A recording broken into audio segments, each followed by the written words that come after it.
में अगर आप लोग सीपीडब्ल्यूडी विभाग में आवेदन करने के लिए इंतजार कर रहे हैं तो दोस्तों आप लोगों का इंतजार समाप्त होने वाला है क्योंकि सीपीडब्ल्यूडी विभाग ने नया अपडेट जारी कर दिया गया है।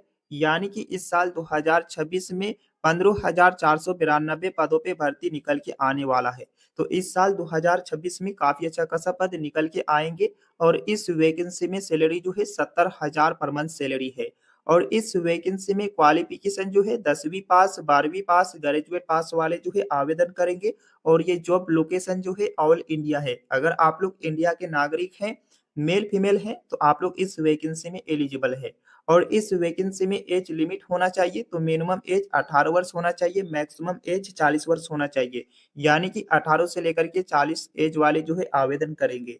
और इस वैकेंसी का आवेदन कब से शुरू होने वाला है? तो दोस्तों अगर आप लोग इस साल 2026 में सीपीडब्ल्यूडी विभाग में आवेदन करना चाहते हैं तो इस वीडियो को शुरू से लेकर के अंत तक जरूर देख लीजिएगा क्योंकि इस वीडियो में संपूर्ण जानकारी देखने को मिलेंगे। तो फ्रेंड्स इस वीडियो में जो भी जानकारी देने वाले हैं ऑफिशियल नोटिस के बेसिक पे जानकारी देने वाले हैं।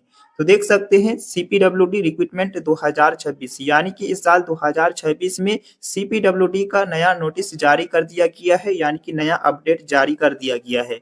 तो दोस्तों आप लोगों को हम जो भी जानकारी देंगे एडवांस में जानकारी देंगे। अगर आप लोग सीपीडब्ल्यूडी विभाग में नौकरी करना चाहते हैं तो आप लोगों को जानकारी होना जरूरी है। अगर आप लोग आवेदन करते समय आप लोग जानकारी लेंगे तो फिर आपका फॉर्म जो है सही से फिलअप नहीं हो पाएगा। तो पहले आप लोग जानकारी ले लीजिए। और ये वैकेंसी जो है सीपीडब्ल्यूडी विभाग का वैकेंसी है। ऑर्गेनाइजेशन यानी कि सीपीडब्ल्यूडी का फुल फॉर्म जो होता है सेंट्रल पब्लिक वर्क डिपार्टमेंट होता है। तो इसी साइट की तरफ से जो है नोटिफिकेशन को जारी करेंगे। इसका नया अपडेट निकल के आया है। तो दोस्तों आप लोगों को इस वीडियो में हम नया अपडेट भी दिखा देंगे। और ये जॉब टाइप से जो है तो ये गवर्नमेंट जॉब है यानी कि सरकारी जॉब है। तो फ्रेंड्स इस वैकेंसी में कौन कौन से पद रहने वाला है? अकाउंट एंड सुपरवाइजर का पद रहने वाला है और इसमें पद जो निकल के आते हैं लगभग 4,000 प्लस पद निकल के आते हैं। वही क्लर्क और स्टाफ में पद जो निकल के आते हैं तो इसमें 4500 पद निकल के आते हैं। तो काफी अच्छा खासा पद आते हैं दोनों में मिला करके।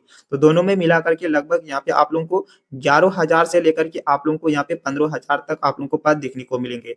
और इस पद में आवेदन करने के लिए आपका क्वालिफिकेशन होना चाहिए। अगर आप लोग अकाउंट सुपरवाइजर के लिए आवेदन करते हैं तो आप लोग ग्रेजुएट किए हुए हैं तो आप लोग इस पद में आवेदन करेंगे।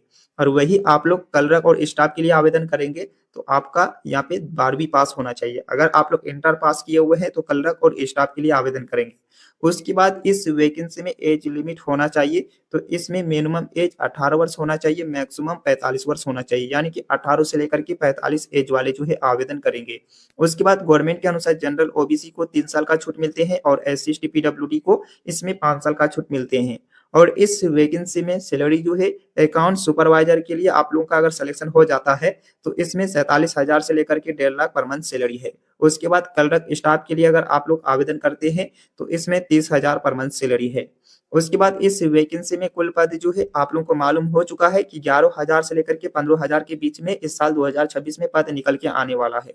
और इस वैकेंसी का स्टार्टिंग डेट तो फ्रेंड्स अभी इसका नोटिफिकेशन जारी नहीं किया गया है। नोटिफिकेशन कब जारी करेंगे आपको हम आगे में जानकारी देंगे। जो नया अपडेट निकल के आया है, नया अपडेट में लिखा हुआ है वो पूरा आपको जानकारी देंगे। पहले आपको हम एडवांस में जानकारी दे रहे हैं।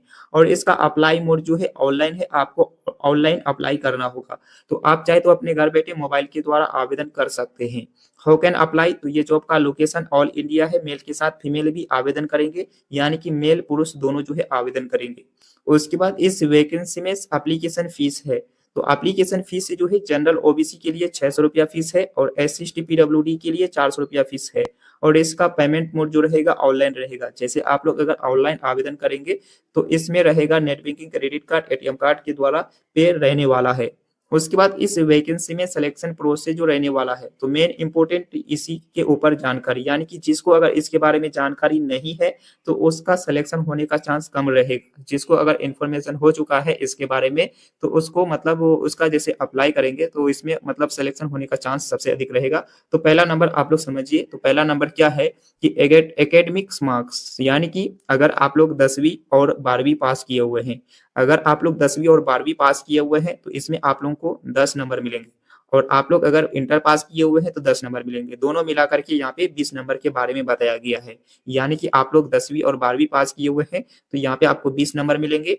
और यहाँ पे उसके बाद दूसरा नंबर पे क्या है कि अगर आप लोग एससी, एसटी या ओबीसी तीनों कैंडिडेट्स में से आप लोग एक कैंडिडेट में आते हैं तो यहाँ पे जो है आपको 5 नंबर मिलेंगे। उसके बाद यहाँ पे बताया गया है कि अगर आप लोग बीपीएल कैंडिडेट से हैं या तो ईडब्ल्यूएस कैंडिडेट से हैं तो इसमें आपको 5 नंबर मिलेंगे। तो दोनों मिलाकर के यहाँ पे आपको 10 नंबर हो गया और ऊपर में 20 नंबर हो गया। दोनों को मिलाकर के कितना हो गया? तीनों को मिलाकर के 30 नंबर हो गया। तो 30 नंबर आप लोगों को यहाँ पे फ्री नंबर मिल जाएगा अगर आप लोग इस कैंडिडेट से आते हैं तो। उसके बाद यहाँ पे 70 नंबर का एग्जाम होगा। जैसे कि यहाँ पे 70 नंबर का एग्जाम होगा तो मेन इंपॉर्टेंट इसी के ऊपर है। अगर आप लोग 70 नंबर का एग्जाम तैयारी अच्छी तरह से करेंगे और उसके बाद आप लोग यहाँ पे नंबर लेके आएंगे लगभग 40% से लेकर के ऊपर ही नंबर लेके आएंगे तो ज्यादा बेस्ट रहेगा। तो 70 नंबर और 40 नंबर यहाँ पे आप लोगों को 30 नंबर और 40 नंबर हो गया कितना? 70 नंबर। तो कुल 70 नंबर आपका हो जाएगा। तो इसमें आप लोगों का सिलेक्शन होने का चांस बन जाएगा अच्छी तरह से। और आप लोग ज्यादा परसेंटेज अच्छा लेकर आते हैं जैसे कि 80%, आप लोग अगर यहाँ से लगभग 88% नंबर लेके आते हैं तो इसमें सबसे अधिक आपका सिलेक्शन होने का चांस रहेगा। तो यहाँ पे आप लोगों को एग्जाम का तैयारी अच्छी तरह से करना होगा। जैसे कि 70% जो है आपको यहाँ पे लगभग 50% से ऊपर ही नंबर लेके आना होगा। जैसे कि आप लोग को यहाँ पे 60% या तो 65% आप लोग को लाना होगा, तभी जो है आप लोग का यहाँ पे सिलेक्शन हो पाएगा अच्छी तरह से। तो फ्रेंड्स ये रहा आपका सिलेक्शन प्रोसेस। तो बाकी आप लोग को ये मालूम हो चुका है कि आप लोग किस किस कैंडिडेट से आएंगे तभी जो है आप लोग को 30 नंबर मिलेगा। तो 30 नंबर यहाँ से मिल जाएगा। बाकी आप लोगों को एग्जाम का तैयारी करना होगा। तैयारी अगर अच्छी तरह से कर लिए उसके बाद आप लोग अगर यहाँ पे लगभग 60% नंबर या आप लोग 50% नंबर लेके आ गए तो इसमें आप लोगों को लगभग 88 यानी कि 85 नंबर जो है आपको मिल जाएगा। उसके बाद आपका सिलेक्शन होने का चांस बढ़ जाएगा। उसके बाद इस वैकेंसी में इंपॉर्टेंट दस्तावेज होना चाहिए। तो कौन कौन से दस्तावेज इस वैकेंसी में एलिजिबल रहेगा? पासपोर्ट साइज फोटोग्राफ, उसके बाद फुल सिग्नेचर, उसके बाद Aadhaar card, PAN card, passport, voter ID, यानी कि ये गवर्नमेंट डॉक्यूमेंट्स है। ये चारों में से आपके पास एक डॉक्यूमेंट्स होना चाहिए। जो 10 का मार्कशीट में नाम हो वही नाम इस गवर्नमेंट डॉक्यूमेंट्स में होना चाहिए। उसके बाद यानी कि personally mobile number, email ID. उसके बाद एजुकेशन सर्टिफिकेट, जैसे कि आप लोग अगर 10वीं 12वीं ग्रेजुएट पास किए हुए हैं तो मार्कशीट होना चाहिए। उसके बाद कास्ट सर्टिफिकेट, आप लोग किस कास्ट से हैं। उसके बाद डोमिसाइल सर्टिफिकेट, आप लोग कहाँ के निवासी हैं। इंडिया के किसी भी स्टेट से हैं, उस स्टेट का निवासी प्रूफ बनते हैं, वो प्रूफ आपके पास होना चाहिए। उसके बाद एज प्रूफ यानी कि जन्म प्रमाण पत्र। अगर आपके पास जन्म प्रमाण पत्र नहीं है, 10 का मार्कशीट को जो है एज प्रूफ में मान्यता दिया गया है। तो ये सारा डॉक्यूमेंट्स आपके पास होना चाहिए। अगर इसमें से कोई भी डॉक्यूमेंट्स आपके पास नहीं है तो डॉक्यूमेंट्स वेरिफिकेशन करते समय आपका डॉक्यूमेंट्स को जो है यानी कि फॉर्म को जो है रिजेक्ट कर दिया जाएगा। बाकी आप लोग अगर इस वैकेंसी में आवेदन करना चाहते हैं तो फ्रेंड्स अभी इस वैकेंसी का नोटिफिकेशन को जारी नहीं किया गया है और इसका अपडेट जो जारी किया गया है आप लोगों को यहाँ पे देखने को मिलेंगे। तो आप लोग जो देख रहे हैं ये वेबसाइट है, इसी वेबसाइट के थ्रू जो है आप लोगों को अपडेट देखने को मिलेंगे। तो इस वेबसाइट पे आप लोगों को क्लिक करना है। जैसे आप लोग यहाँ पे क्लिक कीजिएगा आप लोग के सामने यहाँ पे वेबसाइट खुल के आ जाएगा। तो फ्रेंड्स आप लोग देख सकते हैं मेरे सामने जो है ये वेबसाइट खुल के आ चुका है।